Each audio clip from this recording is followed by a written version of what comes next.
UP में हालाल certified उत्पादों पर लगा बैन। यूपी सरकार ने हालाल सर्टिफिकेशन से जुड़े उत्पादों की बिक्री पर बैन लगा दिया है।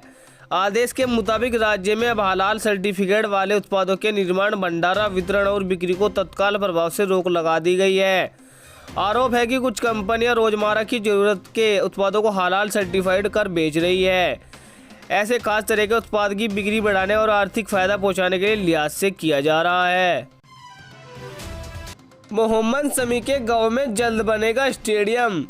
भारतीय क्रिकेटर मोहम्मद शमी के गांव में बन रहे स्टेडियम पर अमरोहा के सीडीओ अश्वनी कुमार मिश्रा ने बताया कि B0 के सभी ब्लॉक में एक एक जिम और स्टेडियम का निर्माण होना है। 5 सितंबर 2023 को हमें मुख्य सचिव का एक पत्र भी मिला था, जिसमें लिखा था कि जल्द ही जमीन का चयन करके प्रस्ताव भेजा जाए। हमें मोहम्मद शमी के गांव सहसपुर से भी प्रस्ताव मिला, जिसे हमें आगे भेज रहे हैं। यूपी में कानून व्यवस्था पूरी तरह से फ्लॉप। डिम्पल यादव। सपा सांसद डिम्पल यादव ने आज कन्नौज से समाजवादी पार्टी PDA साइकिल यात्रा को हरी झंडी दिखाकर रवाना किया। इस दौरान उन्होंने यूपी सरकार पर तीखा हमला बोला। डिम्पल यादव ने कहा कि प्रदेश में कानून व्यवस्था पूरी तरह से फ्लॉप हो गई है। कानून की रक्षा करने वालों की हत्या हो रही है। 69,000 शिक्षक भर्ती का आरक्षण मांगने गए तो महिला शिक्षकों से ज्यादती हुई।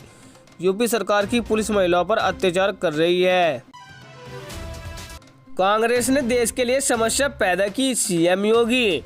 राजस्थान के बड़मेरा में CM योगी ने एक चुनावी जनसभा को संबोधित किया। इस दौरान CM ने कहा कि जो 70 साल में नहीं हुआ, BJP की सरकार ने वह 9 साल में कर दिखाया। कांग्रेस ने देश के लिए समस्या पैदा की और BJP ने समस्या को समाधान किया। PM मोदी के नेतृत्व में देश आज आगे बढ़ रहा है।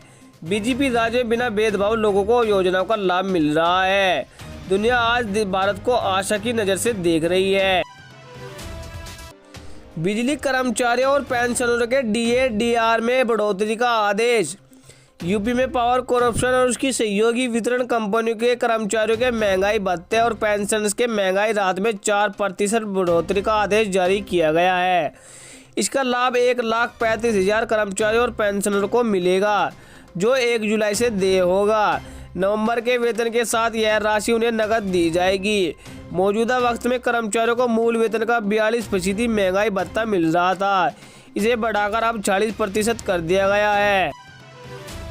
बस्ती में नायब तहसीलदार से रेप की कोशिश। बस्ती में एक महिला नायब तहसीलदार ने अपने सहयोगी नायब तहसीलदार पर मारपीट और दुष्कर्म के प्रयास का आरोप लगाया है। महिला की शिकायत पर सदर पुलिस ने मुकदमा दर्ज करके जांच शुरू कर दी है। पुलिस को दी गई तहरीर में पीड़ित ने कहा, 12 नवंबर की रात आरोपी उसके घर पर जबरदस्ती घुस गया। इसके बाद उसे थप्पड़ मारा और फिर दुष्कर्म करने का प्रयास किया।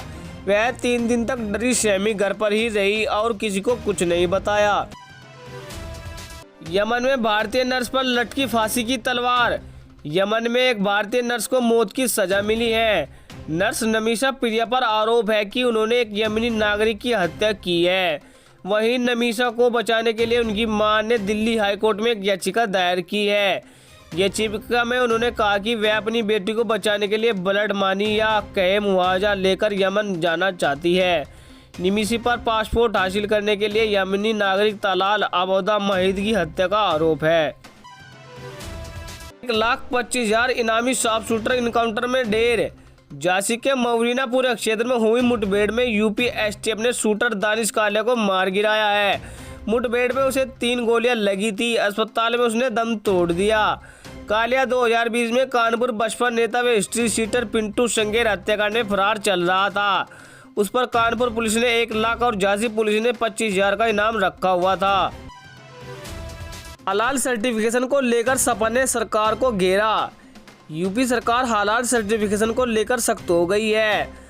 लखनऊ के हजरतगंज में कई कंपनियों और संस्थाओं के लिए खिलाफ FIR दर्ज हुई है। यह कंपनियां हालाल सर्टिफिकेशन देकर उत्पाद बेचने का काम कर रही थी। सपा प्रवक्ता फखरुल चांद ने इस पर प्रतिक्रिया दी है। उन्होंने कहा कि व्यापारी की शिकायत पर FIR हुई है, मगर बड़ा मुद्दा मिलावटखोरी का है। सरकार हिंदू मुस्लिम के चश्मे से देख रही है, लेकिन इस पर कुछ नहीं कर रही है। डिप्टी जेलर समेत कई कर्मियों पर FIR। यूपी की सीतापुर जेल में 14 अप्रैल को कैदी की मौत के मामले में डिप्टी जेलर समेत कई अन्य जेल कर्मियों पर केस दर्ज हुआ था। बता दें कि पुलिस ने मौत की वजह हार्ट अटैक बताई थी, लेकिन कैदी बबलू के परिजनों ने जेल प्रशासन पर मारपीट करने का आरोप लगाया है। रामपुर मथुरा पुलिस ने जून 2021 में छेड़छाड़ और पोक्सो एक्ट के तहत मामले में बबलू को सजा सुनाई थी।